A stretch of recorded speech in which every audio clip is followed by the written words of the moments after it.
স্বৈরাচারকে আশ্রয় দেয়ায় ভারত বাংলাদেশের মানুষের বিরাট ভাজন হলে কিছুই করার নেই বিবিসিকে তারেক রহমান। গণতন্ত্রের শক্ত বুনিয়াদ তৈরি করাই বিএনপির লক্ষ্য। দল হিসেবে আওয়ামী লীগের বিচারের তদন্ত শুরু। ট্রাইব্যুনালে অভিযুক্তরা নির্বাচন ও সব সরকারি পদে অযোগ্য, আইনি অধ্যাদেশ সংশোধন। আগামী নির্বাচনে ভোট জালিয়াতি বন্ধে কমিশন উদ্যোগ নিয়েছে জানালেন সিইসি। ইসির জন্য নতুন চ্যালেঞ্জ মব ভায়োলেন্স বলেছেন বিশিষ্টজনেরা। কিছু উপদেষ্টা এমন দায়সারা দায়িত্ব পালন করছে যেন নির্বাচনের মধ্য দিয়ে সেফ এক্সিট নিতে পারলেই হলো, বলেছেন সাজ্জিস আলম। দেখছিলেন ক্রাউন সিমেন্ট সংবাদ শিরোনাম। এবারে বিস্তারিত। বিএনপির ভারপ্রাপ্ত চেয়ারম্যান তারেক রহমান বলেছেন, তাদের অন্যতম লক্ষ্য হচ্ছে ভবিষ্যতে বাংলাদেশে গণতন্ত্রের একটি শক্ত বুনিয়াদ তৈরি করা, জবাবদিহিতা নিশ্চিত করা। কূটনীতির ক্ষেত্রে বিএনপির নীতি হবে সবার আগে বাংলাদেশ।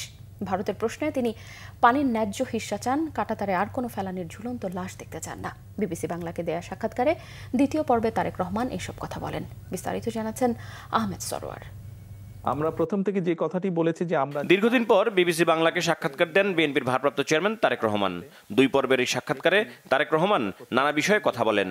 এক প্রশ্নের জবাবে তারেক রহমান জানান, লন্ডনে ডক্টর মোহাম্মদ ইউনূসের সাথে নির্বাচনের বাইরে দেশকে নিয়ে বিএনপির আগামীর পদক্ষেপ এবং জনগণের বিষয়ে চিন্তাভাবনা নিয়ে আলাপ হয়েছে। আমাদের অন্যতম মূল লক্ষ্য হবে ভবিষ্যৎ বিএনপির গণতন্ত্রের যে বুনিয়াদ, একটি শক্তিশালী বুনিয়াদ তৈরি করা, জবাবদিহিতা তৈরি করা। কিন্তু আপনি যা জানতে চাইছেন, এটি তো আমি একমাত্র সুযোগ যদি পাই, আমি ইনশাল্লাহ সুযোগ পেলে পরে তখন আস্তে আস্তে জিনিসটি প্রমাণ করা সম্ভব হবে। হ্যাঁ, এটাও বাস্তবতা, প্র্যাগমেটিক কথা যেটা, বাস্তব কথা যেটা, আমি সুযোগ পেলে যে সাথে সাথেই বিষয়টি হবে তা না।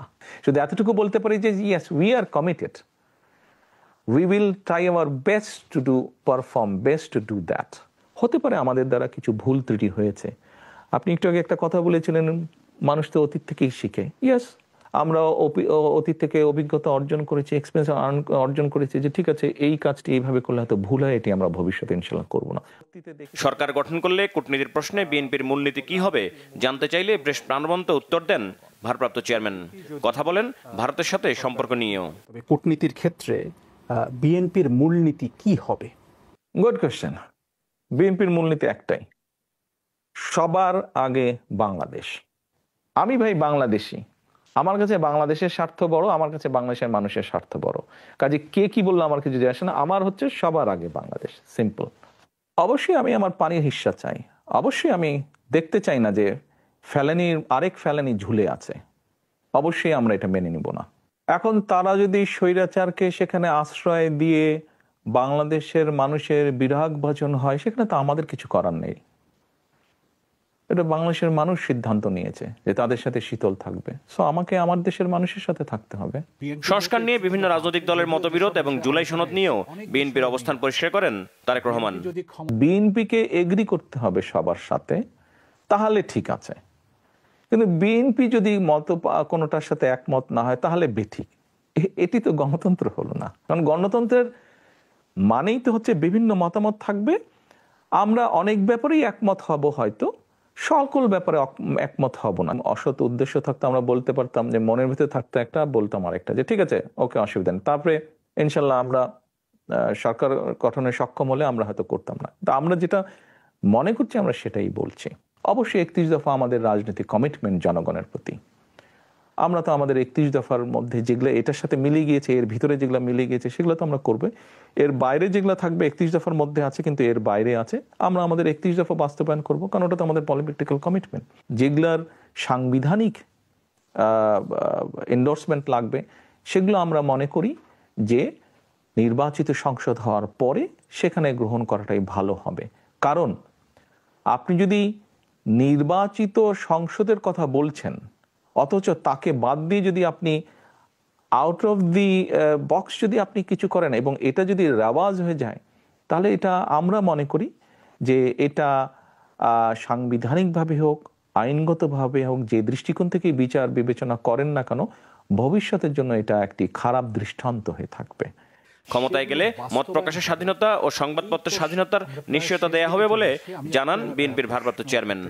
সেই নিশ্চয়তা কি আপনি দিতে পারেন? জি, পারি। একদম দিতে পারি।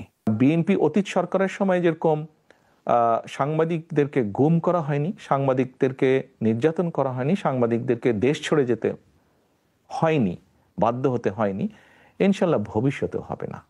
কথা বলেন রাজনীতির বাইরে প্রাণী অধিকার নিয়ে, তার সাম্প্রতিক কর্মকাণ্ড নিয়েও। আম্মা উনি হাঁস মুরগি পালতেন, কবুতরও ছিল আমাদের বাসায়, এবং আবার আরেকটি খাঁচা ছিল যেটার মধ্যে একটা ময়না ছিল। আহমেদ সরওয়ার, ময়নাটা আমরা বাংলা ভিশন, ঢাকা। ও আবার বরিশালী ভাষায় কথাও বলতো টুকটুক করে মাঝে মাঝে। দল হিসেবে আওয়ামী লীগের বিচারের জন্য তদন্ত শুরু করেছে আন্তর্জাতিক অপরাধ ট্রাইব্যুনালের তদন্ত সংস্থা। নিয়োগ হয়েছে তদন্ত কর্মকর্তা। মঙ্গলবার দুপুরে আন্তর্জাতিক অপরাধ ট্রাইব্যুনালে এক ব্রিফিংয়ে এই তথ্য জানান চিফ প্রসিকিউটর তাজুল ইসলাম। এখন শুধু আওয়ামী লীগের বিষয়ে তদন্ত করা হচ্ছে, ভবিষ্যতে যদি অন্য কোনো দলের বিরুদ্ধে মানবতা বিরোধী অপরাধের তদন্তে উঠে আসে তখন সেই বিষয়েও সিদ্ধান্ত নেওয়া হবে বলে জানান তাজুল ইসলাম। এদিকে আন্তর্জাতিক অপরাধ ট্রাইব্যুনালে কারো বিরুদ্ধে আনুষ্ঠানিক অভিযোগ দাখিল হলে তিনি এমপি হওয়ার যোগ্যতা হারাবেন, সরকারি চাকরি বা স্থানীয় সরকারের কোনো পদে নিয়োগের সুযোগ পাবেন না। এই মর্মে যে গেজেট প্রকাশ করেছে সরকার তা নিয়েও কথা বলেন তাজুল ইসলাম। জানান আন্তর্জাতিক অপরাধ ট্রাইব্যুনালে বিচার চলাকালীন আইন সংশোধন হলেও এটা নিয়ে প্রশ্ন তোলার সুযোগ নেই, এটা বিচারের কোনো প্রভাব পড়বে না, এটা নিয়ে আদালতে চ্যালেঞ্জ করা যাবে না বলেও জানান তিনি। আনুষ্ঠানিকভাবে আওয়ামী লীগের বিরুদ্ধে তদন্ত শুরু হয়েছে, তদন্ত কর্মকর্তা নিয়োগ হয়েছে এবং তারা তদন্ত কাজ খুব দ্রুতই সম্পন্ন করবেন, তারা সর্বাত্মক চেষ্টা করবেন এবং তদন্ত রিপোর্ট প্রাপ্তি সাপেক্ষে দল হিসাবে বিচারের জন্য আওয়ামী লীগের ব্যাপারেও যথাযথ ব্যবস্থা গ্রহণ করা হবে। এই পর্যন্ত আপনাদের কাছে আমাদের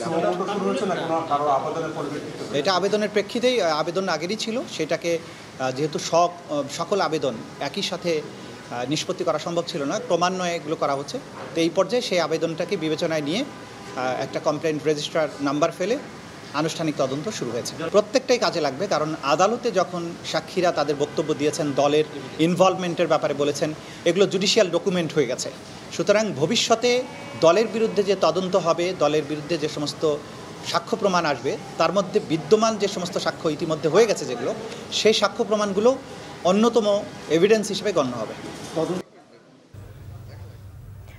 দেশের এই ক্রান্তিকালে জীবনের শেষ সুযোগ হিসেবে সুন্দর, গ্রহণযোগ্য ও স্বচ্ছ নির্বাচন করতে চান প্রধান নির্বাচন কমিশনার। এজন্য সবার সহযোগিতা চাইলেন তিনি। আর সাবেক নির্বাচন কর্মকর্তারা বলেছেন, আগামী নির্বাচনে কমিশনের জন্য নতুন চ্যালেঞ্জ মব ভায়োলেন্স। সংলাপের অংশ হিসেবে নির্বাচন বিশেষজ্ঞদের সাথে রাজধানীর আগারগাঁওয়ে কমিশন কার্যালয়ে বৈঠক করেন প্রধান নির্বাচন কমিশনার। বৈঠকের শুরুতেই সিইসি বলেন, অতীতে নির্বাচন ম্যানিপুলেট করা হয়েছিল, যেসব বিষয়গুলো বন্ধ করতে হবে। তিনি জানান, এবার ৪৫ লাখ নতুন ভোটার অন্তর্ভুক্ত হয়েছে, পাশাপাশি তালিকার বাইরে থাকা নারীদেরও ভোটার করা হয়েছে। সিইসি আরও বলেন, মানুষের মধ্যে ভোটের আগ্রহ এবং আবহ সৃষ্টি করা হয়েছে। প্রবাসীদের ভোট দিতে উদ্যোগ নিয়েছে কমিশন। নির্বাচন পরিচালনাকারী ব্যক্তি কোনো দলের হলেও নির্বাচনে যাতে প্রভাব না পড়ে সেদিকে সজাগ থাকবে নির্বাচন কমিশন। কিভাবে আমরা একটা সুন্দর ক্রেডিবল নির্বাচন জাতিকে উপহার দেব সেটা নয়, কিভাবে জালিয়াতি করা যায় সেই অভিজ্ঞতা আপনাদের অনেকের আছে, আর আপনারা অনেক দীর্ঘদিন চাকরি করেছেন। ইলেকশনকে ম্যানিপুলেট করার জন্য কোথায় কোথায় হাত দেওয়া দরকার আমাদের, যাতে এই জিনিস আর না ঘটতে পারে, সেই পরামর্শ আপনারা আমাদেরকে দিবেন। আমি সে অন্যদের কাছ থেকে আমরা সেই ধরনের পরামর্শ চাই নাই। এবং দেশের এই ক্রান্তি লগ্নে আমরা মনে করেছি যে, বিশেষ করে আমি এবং আমার কলিগরা এটাকে সেইভাবে নিয়েছি। আমি এটাকে নিয়েছি একদম আমার জীবনের একটা শেষ সুযোগ দেশের জন্য কিছু একটা করতে পারা। যে বয়স আমার 73+, আমার আর চাওয়া পাওয়ার কিছু নেই। জামায়াতে ইসলামের আমির ডক্টর শফিকুর রহমানের সাথে সৌজন্য সাক্ষাৎ করেছেন ঢাকায় জাতিসংঘের আবাসিক সমন্বয়কারী গোয়েন লুইস। মঙ্গলবার সকাল ৯টায় রাজধানীর বসুন্ধরায় জামায়াতের আমিরের কার্যালয়ে সাক্ষাৎ অনুষ্ঠিত হয়। বৈঠকে বাংলাদেশের বিদ্যমান মানবাধিকার ও রাজনৈতিক পরিস্থিতি, রোহিঙ্গা সমস্যা এবং আসন্ন জাতীয় নির্বাচন সহ বিভিন্ন গুরুত্বপূর্ণ বিষয়ে গঠনমূলক আলোচনা হয়েছে। আসন্ন জাতীয় নির্বাচন বাংলাদেশের জন্য অত্যন্ত গুরুত্বপূর্ণ উল্লেখ করে তা অবাধ, সুষ্ঠু ও গ্রহণযোগ্যভাবে সম্পন্ন করার লক্ষ্যে জাতিসংঘের সহযোগিতা ও কারিগরি সহায়তা কামনা করা হয়। বৈঠকে ভবিষ্যতে বাংলাদেশের নারী সমাজের অধিকার সুরক্ষা, কর্মক্ষেত্রে দক্ষতা অর্জন এবং বাংলাদেশের সার্বিক উন্নয়নের ক্ষেত্রে জাতিসংঘের অব্যাহত সমর্থনের প্রত্যাশা করা হয়।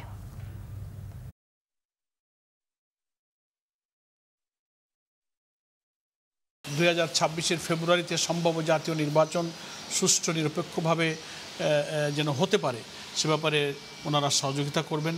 এ ব্যাপারে জামাত ইসলামীর ভূমিকা, দেশের গণতন্ত্র এবং আগামী দিনে একটা সুন্দর বাংলাদেশ এবং নতুন একটা রাষ্ট্র কাঠামো গঠনে যে রিফর্ম প্রক্রিয়ার মধ্য দিয়ে যে দেশ যাচ্ছে, আগামীকালকে ন্যাশনাল কনসেনসাস কমিশনের একটা বৈঠকে একটা সমস্যার নিষ্পত্তির দিকে যাবে বলে আমরা সকলেই আশাবাদী এবং হোপফুল। প্রয়োজনীয় অর্থনৈতিক সংস্কার বাস্তবায়ন করা গেলে চলতি 2025-26 অর্থবছরে জিডিপি প্রবৃদ্ধি হতে পারে 4.8%, এমন পূর্বাভাস দিয়েছে বিশ্বব্যাংক। সংস্থাটি বলছে আরও 1.5% বেড়ে আগামী 2026-27 অর্থবছরে প্রবৃদ্ধি দাঁড়াতে পারে 6.3%।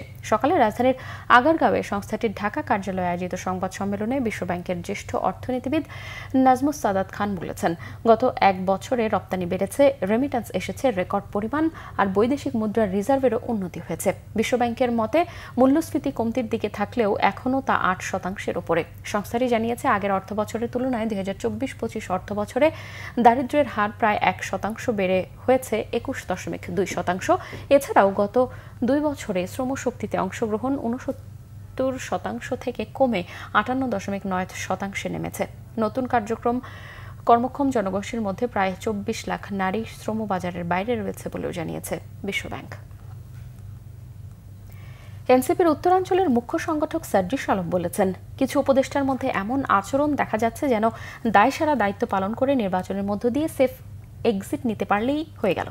দুপুরে সদর উপজেলার অডিটোরিয়ামে এনসির নওগাঁ জেলার সমন্বয়ক সভায় সাংবাদিকদের প্রশ্নের জবাবে এসব কথা বলেন তিনি। সার্জিস বলেন, তারা দেশে থাকুক আর দেশের বাইরেই থাকুক, এই দায়সারা দায়িত্বের জন্য অভ্যুত্থান পরবর্তী একটি সরকার দায়িত্ব নিতে পারে না। সার্জিস আরও বলেন, যারা 2024-এর শহীদদের জীবনের উপর দাঁড়িয়ে ভয় নিয়ে এই দায়িত্ব নেওয়া উচিত হয়নি। বলেন, বিএনপির ভারপ্রাপ্ত চেয়ারম্যান তারেক রহমান ফ্যাসিস্ট সরকারের রোষানলে পড়ে ছোট ভাই কোকোকে হারিয়েছেন। দেশের প্রতিটি অঞ্চলে স্বৈরাচারী আওয়ামী লীগের নির্যাতনের শিকার নেতাকর্মীদের পাশে থাকতে বিএনপির প্রতি আহ্বান জানান সার্জিস। উপদেষ্টার মধ্যে আমরা এই আচরণ দেখতে পাচ্ছি যে তারা এখন কোনোভাবে দায়সারা দায়িত্বটা পালন করে নির্বাচনের মধ্য দিয়ে এক্সিট নিতে পারলে হইল, দেশে থাকুক আর দেশের বাইরে থাকুক। এই দায়সারা দায়িত্ব নেয়ার জন্য অভ্যুত্থান পরবর্তী একটা সরকার কাজ করতে পারে না। এখন পর্যন্ত এই বিষয়গুলো নিয়ে আলোচনা চলছে যে এনসিপি তাদের জায়গা থেকে কোনো অ্যালায়েন্সে যাবে, নাকি কোনো দল রাজনৈতিকভাবে একীভূত হবে, নাকি জোট হবে, নাকি বোঝাপড়া হবে নির্বাচন কেন্দ্রিক। এই বিষয়গুলো নিয়ে আলোচনা চলছে এবং আমরা মনে করি যে এই পথটা খোলা। আমরা একটা রাজনৈতিক দল হিসেবে যখন আবেদন করি নিবন্ধনের জন্য, তখন তো আমরা আমাদের জায়গা থেকে সকল আইনগত বিষয় যাচাই বাছাই করেই পরামর্শ নিয়ে তারপরে আবেদন করেছি। আমরা তো দেখেছি শাপলা প্রতীকে কোনো আইনগত বাধা নেই। নদী ভাঙন ভয়াবহ রূপ ধারণ করেছে নড়াইলের কালিয়া উপজেলার নদী তীরবর্তী পারবিষ্ণুপুরে। এরই মধ্যে নদীগর্ভে বিলীন হয়ে গেছে এই গ্রামের বেশ কয়েকটি ব্যবসা প্রতিষ্ঠান। এতে বেশ ক্ষতিগ্রস্ত হয়েছেন স্থানীয় ব্যবসায়ী ও এলাকাটির কৃষক পরিবার। নড়াইল প্রতিনিধি তারিকুজ্জামান লিটুর পাঠানো তথ্য ছবিতে দেখুন ডেস্ক রিপোর্ট। নড়াইলের কালিয়ার নদীর তীরবর্তী পারবিষ্ণুপুরের দৃশ্য এটি। এরই মধ্যে এক রাতে ভেঙে নদীগর্ভে বিলীন হয়ে গেছে পারবিষ্ণুপুর বাজারের 10টিরও বেশি দোকানঘর। রক্ষা পায়নি গাছপালাও। হঠাৎ দোকানঘর হারিয়ে এখন দিশেহারা ব্যবসায়ীরা। শুধু তাই নয়, সবকিছু হারিয়ে চরম সংকটে পড়েছে কৃষি নির্ভর পরিবারগুলোও। সরকারের সহযোগিতার অপেক্ষায় অসহায় পরিবারগুলো। আমার একটা না কিন্তু 5টা দোকান একসাথেই নদীর মধ্যে দেখতে চলে গেছে। ভিতরের যে মালটাল ছিল কিছু বের করতে পেরেছি, কিছু নদীতে চলে গেছে। আমার এই জায়গা দোকান ছিল, এই যে মুদিখানার দোকান, কসমেটিক দোকান, এরপরে নির্ভর করতো আমার সংসার। আর যা কিছু আছে হুমকের মুখে আছে, এগুলো ঠিক এখন যদি সমাধান না করা এগুলো বাঁচানো কোনো সম্ভব না। শুধু বাজার নয়, ভাঙনের ঝুঁকিতে রয়েছে পারবিষ্ণুপুরের রাস্তা, মসজিদ, স্কুল সহ অনেক গুরুত্বপূর্ণ স্থাপনা। আর তাই গ্রামটি রক্ষায় সরকারের পক্ষ থেকে দ্রুত পদক্ষেপ নেওয়ার দাবি স্থানীয় জনপ্রতিনিধির। দরুতু বাস্তা দিয়ে এটা অন্তত ইমার্জেন্সি ব্যবস্থায় ঘোষণা করে এটা স্থায়ী সমাধান পানি বোর্ডের কাছে আমাকে মানে আবেদন।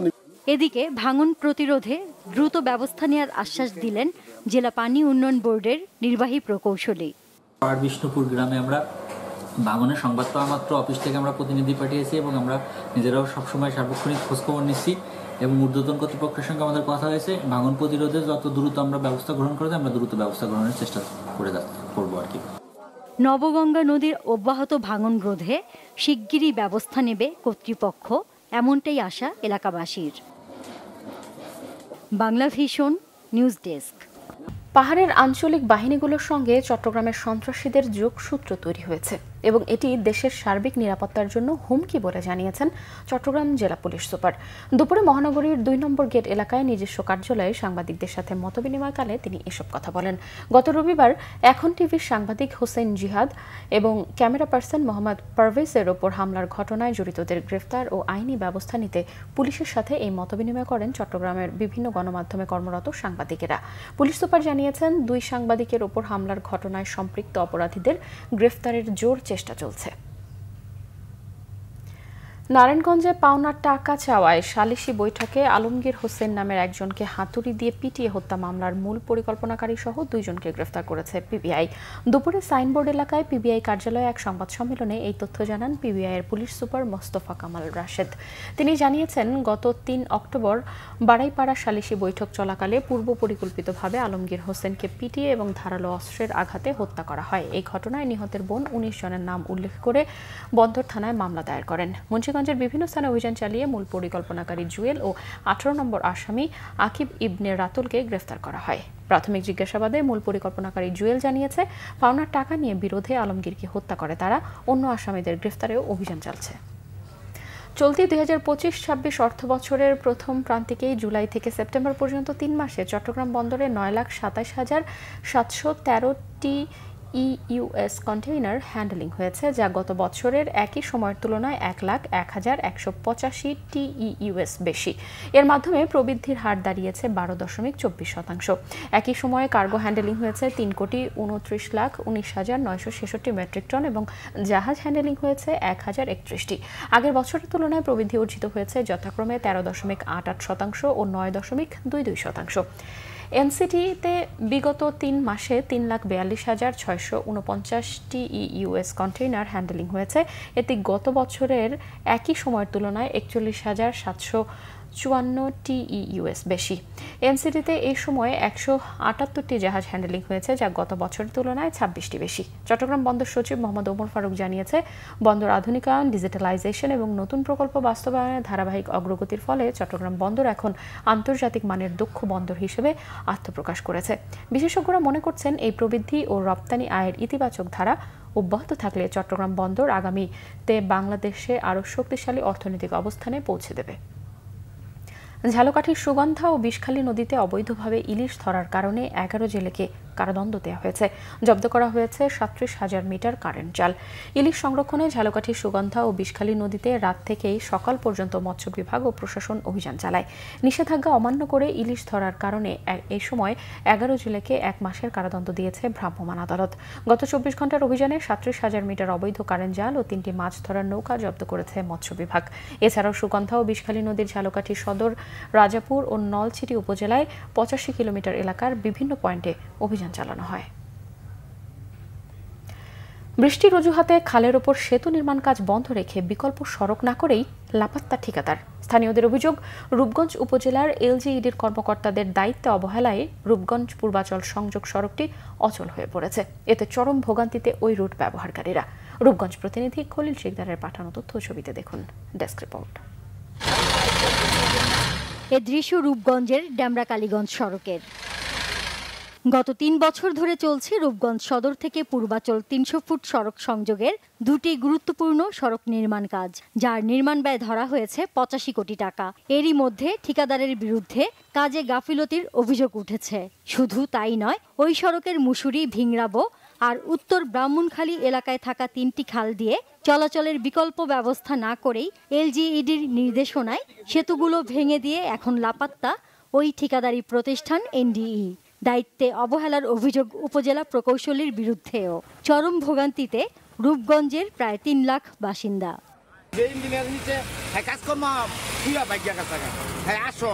রাস্তা ভাঙ্গা দেখাই কিছু হতায় পাতি লইয়া মাইছে ওইটা জায়গা মহিলার আর তারা না বাচ্চা কাছে স্কুলে লয়ে যাইতে না অনেক রাস্তা যাইতে পারি এরই তো সমস্যা। এখান দিয়ে কোনো গাড়ি ঘোড়া চলাচল করতে পারছে না, আর যারাই চলাফেরা করে তারা অতি কষ্টে মানে রিক্সের মাধ্যমে চলাফেরা করে। 999 কল সহ জরুরি সেবা দেওয়ার জন্য মানুষের কাছে পৌঁছানোর জন্য অনেক সময় কল আসে। আমরা এই রাস্তা বন্ধ থাকার কারণে, রাস্তাটা অনেক বেশি খারাপ অবস্থায় থাকার কারণে আমরা যেতে পারছি না, বিভিন্ন সমস্যার সম্মুখীন হচ্ছে এবং সাধারণ মানুষ যে আইনি সেবা পেতে বঞ্চিত হচ্ছে। এদিকে দায়িত্বে অবহেলার অভিযোগ অস্বীকার করে সংশ্লিষ্ট কর্মকর্তারা জানিয়েছেন বৃষ্টি শেষ হলে দ্রুত কাজ শেষ করার কথা।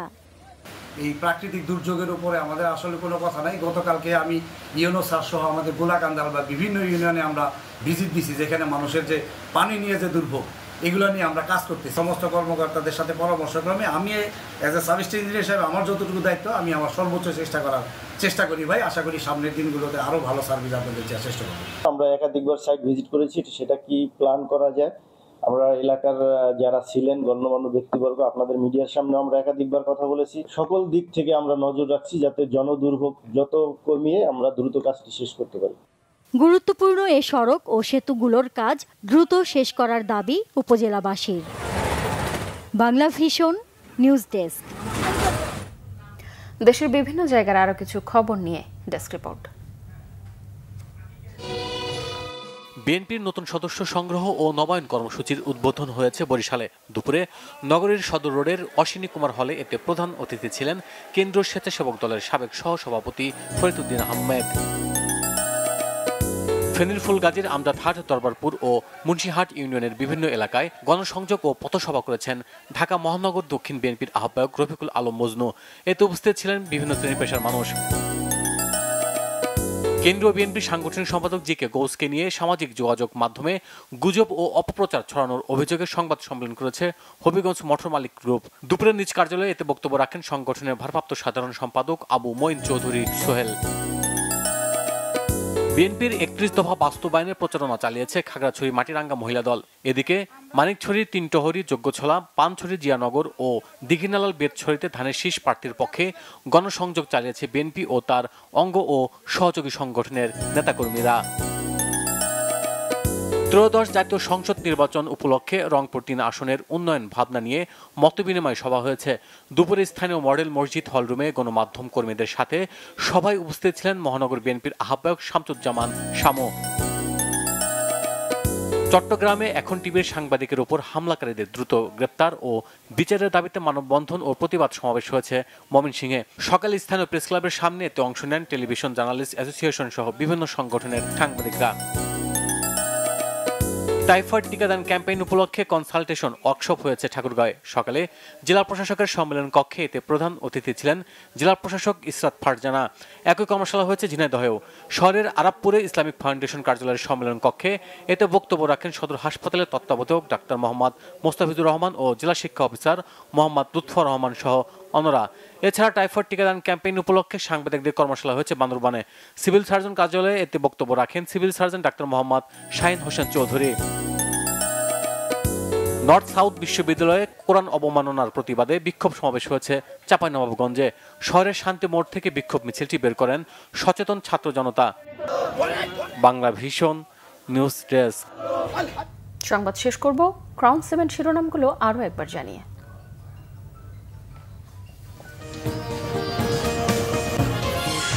স্বৈরাচারকে আশ্রয় দেয়ায় ভারত বাংলাদেশের মানুষের বিরাট ভাজন হলে কিছুই করার নেই, বিবিসিকে জানালেন তারেক রহমান। গণতন্ত্রের শক্ত বুনিয়াদ তৈরি করাই বিএনপির লক্ষ্য। দল হিসেবে আওয়ামী লীগের বিচারের তদন্ত শুরু। ট্রাইব্যুনালে অভিযুক্তরা নির্বাচন ও সব সরকারি পদে অযোগ্য, আইসিটি অধ্যাদেশ সংশোধন। আগামী নির্বাচনে ভোট জালিয়াতি বন্ধে কমিশন উদ্যোগ নিয়েছে, জানালেন সিইসি। ইসির জন্য নতুন চ্যালেঞ্জ মব ভায়োলেন্স, বলেছেন বিশিষ্টজনেরা।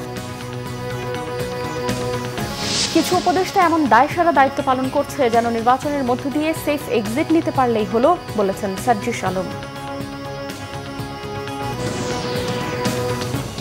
দর্শক, এই ছিল এখনকার মতো। পরের সংবাদ সন্ধ্যা 7:30টায় দেখার আমন্ত্রণ রইল। এছাড়া বাংলাদেশের সংবাদ ও সংবাদ সংশ্লিষ্ট অনুষ্ঠান দেখতে ভিজিট করুন www.bbnews24.com ও facebook.com/bangladesh-news এবং সাবস্ক্রাইব করুন youtube.com/bangladesh-news। এখন সঙ্গে থাকায় ধন্যবাদ সবাইকে।